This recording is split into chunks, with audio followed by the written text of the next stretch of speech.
Thank you for joining us on Newsweek as we highlight some of the top stories we followed in the course of the week. It's living nowhere unexplored, spreading across the world and has now grown to become humanity's current lingua franca. Coronavirus has put the world on a lockdown in what is not just a normal pandemic, but a global emergency. And it's a Palm Sunday like no other, at a time when reports say the global figure of confirmed cases has crossed the 1 million mark. Beyond the symbolism of the palm, it is also a time to be hopeful while you wash, sanitize, and keep the virus off your palms.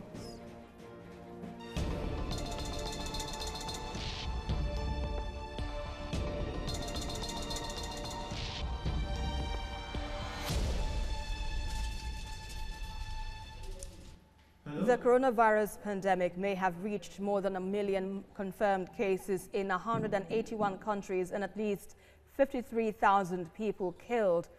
But did you know that history has recorded pandemics with more than 100 million deaths?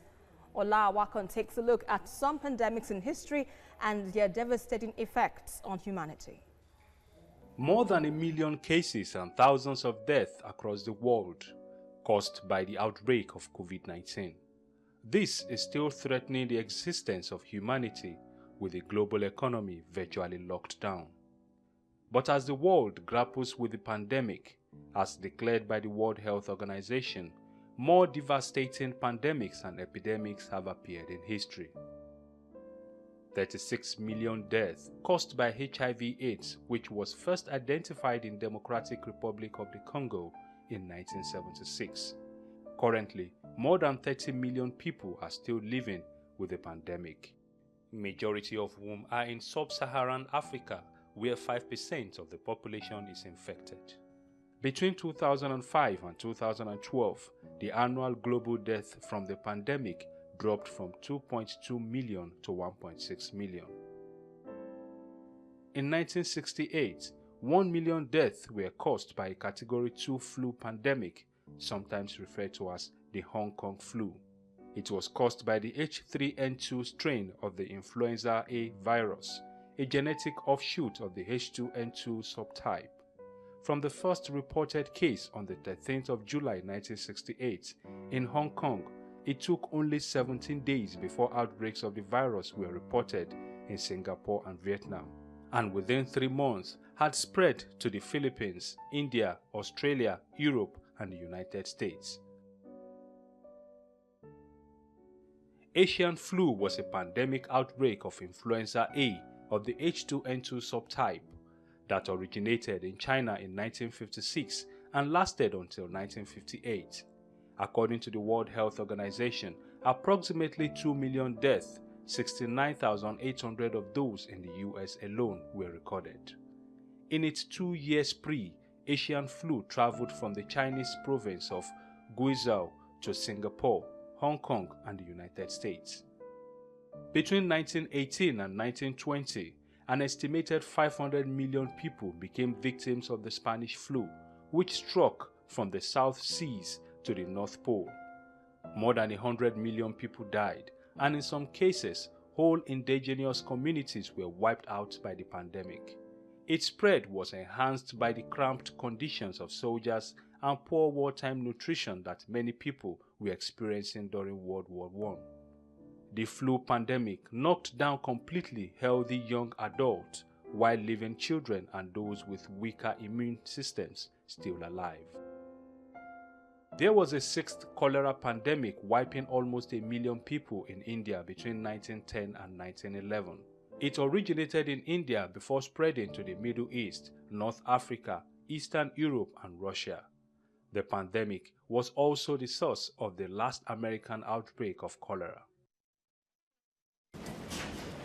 The Asiatic flu, or Russian flu, was an outbreak of the influenza A virus subtype H2N2, and the first cases were observed in May 1889 in 3 separate and distant locations: Bukhara in Central Asia, Athabasca in northwestern Canada, and Greenland.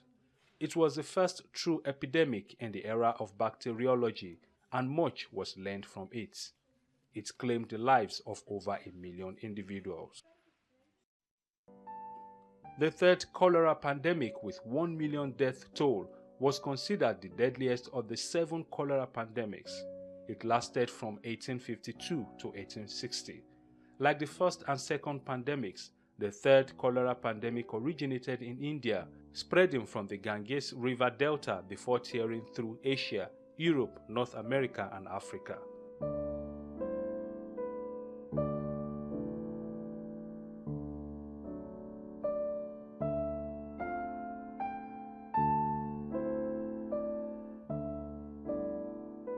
Caused by bubonic plague, from 1346 to 1353, an outbreak of the Black Death plague ravaged Europe, Africa, and Asia, with an estimated death toll between 75 and 200 million people.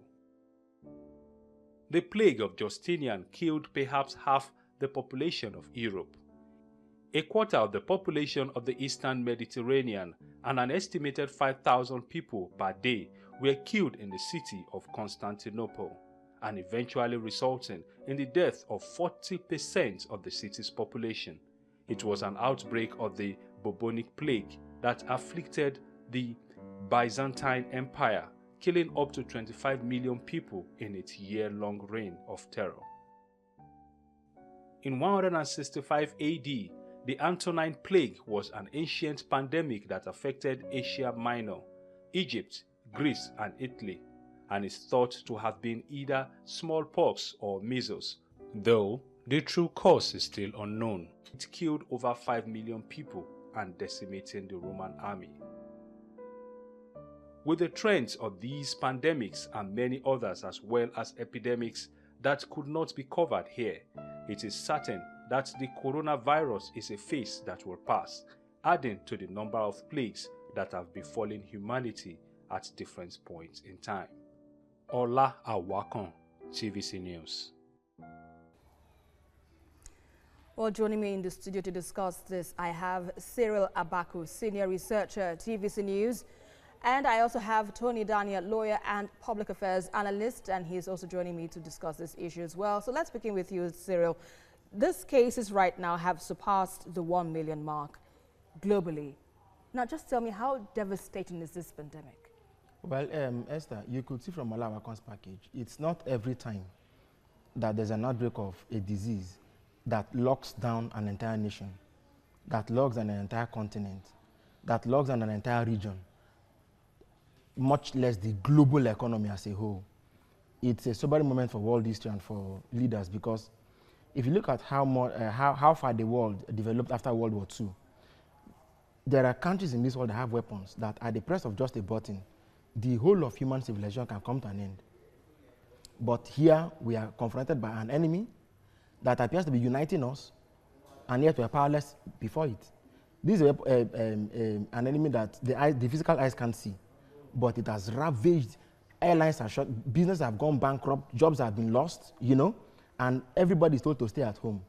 It's unprecedented, it's unimaginable, but the fact is that I think, again, it drives home the fact that no matter how far and how much we have advanced, there are things that are still beyond us. And so it's humbling. I personally condole with all those who have passed on in Nigeria and other parts of the world. Other parts of the world. But I will also pray that scientists who are working day and night in Europe and even in Nigeria to find a cure to this ailment is found as soon as possible. Right. But for now, I mean, it is chilling to look at the figures that people have been infected more than the 1 million mark, and people have been. I mean, the numbers of deaths, they keep increasing by the day. Sometimes thousands. So, like in places like Italy, where they are crying and saying, we don't even have where to bury people anymore. So now, this is quite a big thing. Indeed, it's quite worrying, I would say. But let's quickly come back home. Tony Daniel, if you can hear me, how would you assess the level the government in Nigeria has taken measures to stop the spread of this pandemic? Thank you very much. I must commend the government, the federal government and the Lagos State government. The governor of Lagos State have done very, very well. But I think they can do more in the sense that they can get or As a landlord, for instance, I have asked my tenants to take off rent for 3 months starting from 1st of April and ending 1st of July. Other landlords can be encouraged to do the same thing. Banks can ask, persuaded to, waive interest on subsisting loans. NEPA can be asked to give us light for some time. The petroleum product price has been crashed with 2 naira. That is okay, but not significant enough. I think for 1 month, you can bring the price down to like 75 naira.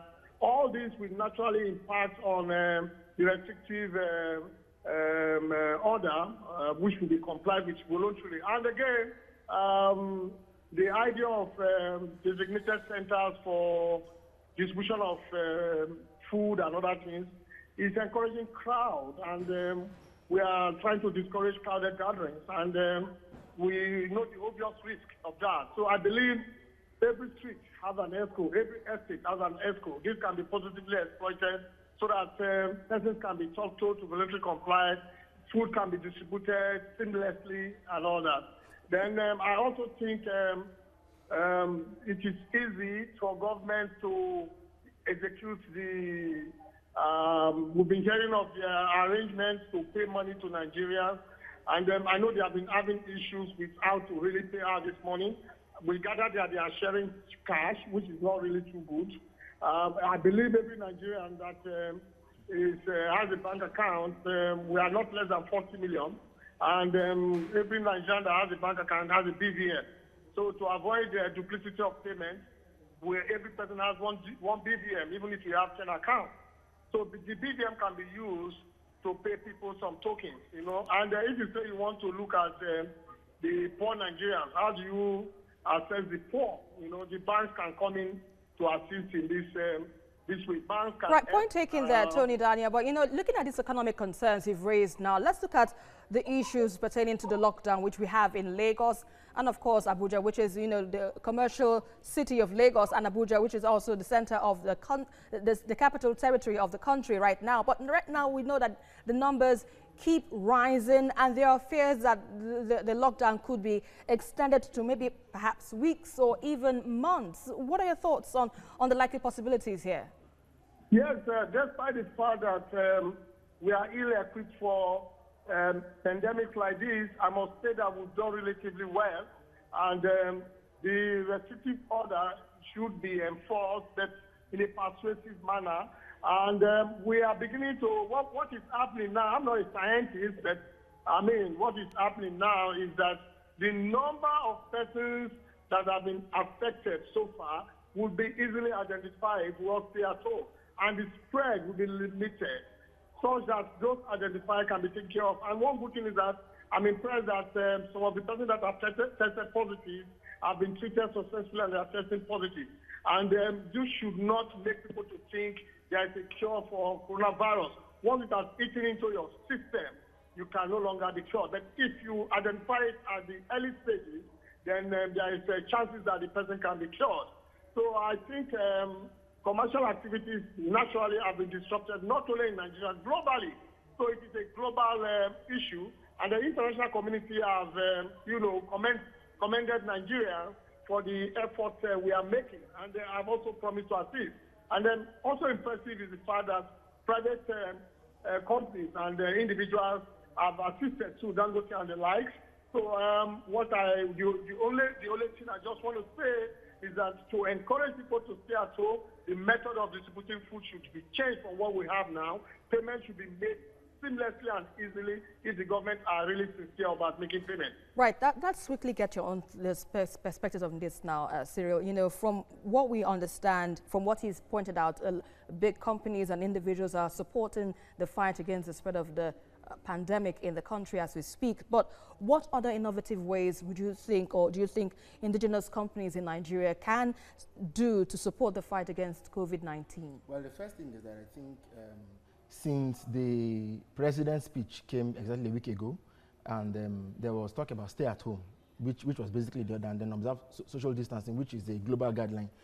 It appears that we have proved to be unable to imbibe or adopt social distancing, which means we will need to use technology a bit more than what we're doing. Because like you rightly pointed out, food distribution has compromised social guide. People are still organizing parties. On the one hand, we are dealing with a virus outbreak. On the other hand, we are dealing with who we are culturally. We like to mingle. We like to associate. So how can we use technology to enable people, you know, minimize contact, even when we need to develop welfare packages? What can we do to make stay at home enjoyable?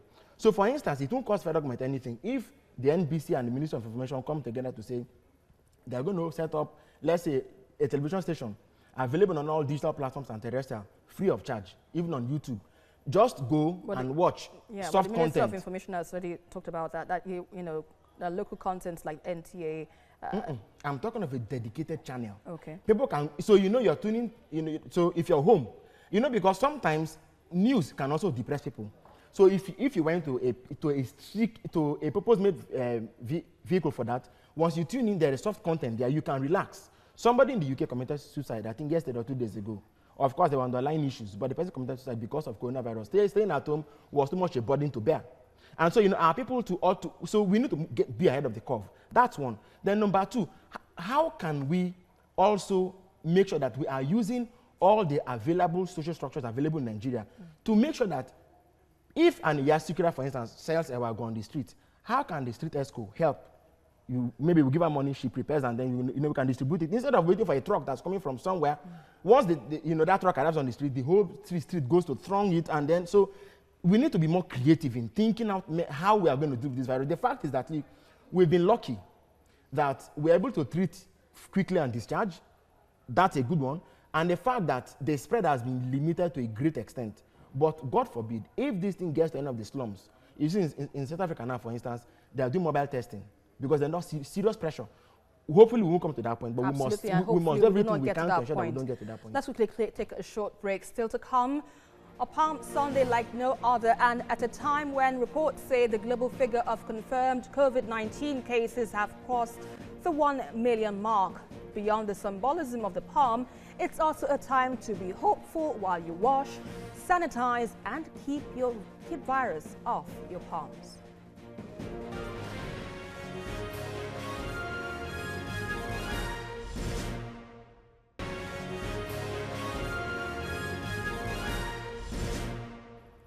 Pope Francis marked a surreal Palm Sunday in an empty St. Peter's Basilica, urging people living through the coronavirus pandemic not to be so concerned with what they lack, but how they can ease the suffering of others. The service, kicking off Holy Week events leading to Easter, usually attracts tens of thousands of people to a St. Peter's Square with olive and palm trees. Well, the service normally includes a long procession of cardinals, priests and faithful carrying palm fronds. Well, this time it was held from a secondary altar behind the main one the Pope normally uses and attended by only about 24 people, including a few aides, nuns and a scaled-down choir, all practicing social distancing. The Mass was broadcast on television and over the internet to millions of people. Well, churches in countries around the world were holding similar virtual services this week because of restrictions on gatherings. Nel dramma della pandemia, di fronte a tante certezze che si Today, in the tragedy of a pandemic, in the face of the many false securities that have now crumbled, in the face of so many hopes betrayed, in the sense of abandonment that weighs upon our hearts, Jesus says to each one, "Courage, open your hearts to my love. You will feel the consolation of God who sustains you." The tragedy we are experiencing in these days summons us to take seriously the things that are serious and not to be caught up in those that matter less. To rediscover that life is of no use if not used to serve others. For life is measured by love. So, in these holy days, in our homes, let us stand therefore before the crucified one. Look at the crucifix, the fullest measure of God's laws for us, and before the God who serves us to the point of giving his life. And let us ask, looking at the crucifix, for the grace to live in order to serve. Well, I still have in the studio Cyril Abako, senior researcher at TVC News, and also I have Mr. Tony Daniel, and he joins me via phone. He's a lawyer and also a public affairs analyst. So let's begin with you now, Cyril. Indeed, today's Palm Sunday was different from the ones we usually celebrate every year. Now, what do you make of this significance of Palm Sunday, which celebrates the crucifixion and death of Jesus Christ? The reason why many believe they're Christians today. What exactly are we getting at? You know, his triumphant march into Jerusalem, riding on a colt. When we were children, we used to hold palms and go around the town. Let us hope that this, what we're marking today, will also help to see a solution, a cure for the pandemic, riding into humanity. For some who believe that things like this happen because people have left core moral values and they have, you know. So let's hope that Christ marching into Jerusalem, you know, will also mark, you know, a new beginning for mankind. But it teaches us that, you know, as great as he was riding on a colt. The Pope rightly pointed out the failure of false securities. There are many things that world leaders have put ahead of God. And I mean God himself, you know. Weapons, strong economies, everything has come crumbling. And as I said at the beginning, some philosophers will tell you now that everything is meaningless. Because there's so much that mankind has built, actually, you know. Today we're talking about debates about 4G and 5G. Internet, you can sit here in Lagos, you can make a phone call to any part of the world and so on. It's as if we had conquered land, we had conquered the air, we had conquered space, we had conquered everything. But how is a little unseen virus now ravaging the entire creation? Something is fundamentally wrong somewhere. It calls for a lot of soul searching. It calls for a lot of, you know, sober reflection. Something must have gone wrong somewhere. How do we right these wrongs? As the Pope also rightly said, it is a time to serve. Even if what you have is one, break it into two and save a life. Right. Now, Tony Daniel, let's still look at the economies which you mentioned earlier. Or let's look at the frontline health workers right now who are in the battlefield, you know, to save the world from total collapse, if I would call it. What do you make of the way they've been handled in terms, you know, standing in front of the battle line, ensuring that people get the medical care that they deserve? And do you think perhaps in Nigeria we have the medical strength to handle any likely surge of the pandemic? Do you think? Yes. One, I think the medical and health workers must be commended globally and in Nigeria for risking their lives to save lives. And because we in Nigeria, we have recognized the fact that we don't have what it takes to really tackle a pandemic. That is why we started saying stay at home early so that the spread will be reduced. So that those who already have it and are showing signs will be quickly identified and evacuated, quarantined and treated. But having said that, let me quickly come to something along my profession. I've had some lawyers quarreling with the restrictive order. My own take is this. Naturally, the society must exist for you to talk law. While I am not in support of deliberate contravention of law, I am saying the importance of the society supersedes any other thing. So to that extent, the restrictive order is okay. Having said that, security, I am aware of riots here and there. I think the government have not handled this well. We have pastors, we have general overseer, we have chief imam, we have balance, we have obas, we have Cherokee or Hausa in most of the Hausa settlements in Nigeria. We have a Zendimbo, we have leaders of Paracol unions. All these persons would have been called together and asked to persuade their neighbors. And it is only the few cases.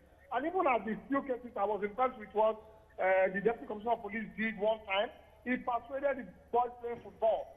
And they listened to him. And they thought, you don't need to use force because you have the ability to use force.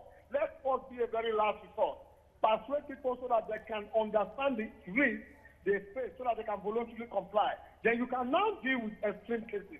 Even at that, not too much force will be applied. Having said this, I must say that this end-time theory, G5 theory, and the conspiracy theory, the first pandemic we first know of is 5,000 years ago in a village that is now northeast China. And a whole generation in that vicinity were wiped off. All right. And as at that time, they said end time.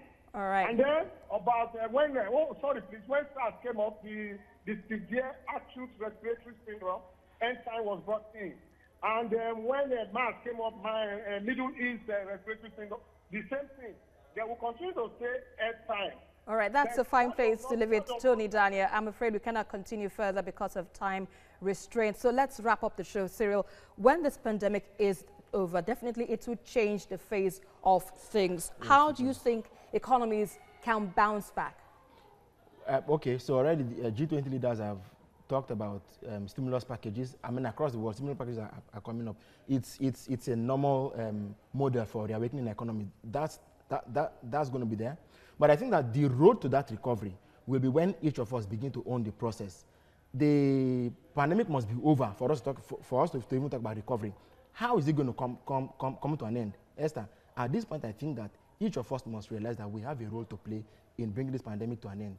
Government will do its part. So it's a two-way thing. Elected leaders will do their part. Those of us who elected them will also do our part. We must make sure that in our neighbors we continue to create awareness and make sure that people who should stay at home, and then, hope that this thing comes to an end as soon as possible. All right, and that's a fine place to leave it. Cyril Abaku, senior researcher at TVC News, and also Tony Daniel, lawyer and public affairs analyst. It's a pleasure to have you both on the program as usual. And that's about it for this episode of Newsweek. Remember, you can follow us on our social media platforms for updates. We are on Facebook, Twitter, and Instagram using the handle at TVC News NG. You can also get details of all the stories we're reporting on our website, tvcnews.tv. Until the next one, I am Esther Mofariola. Bye for now.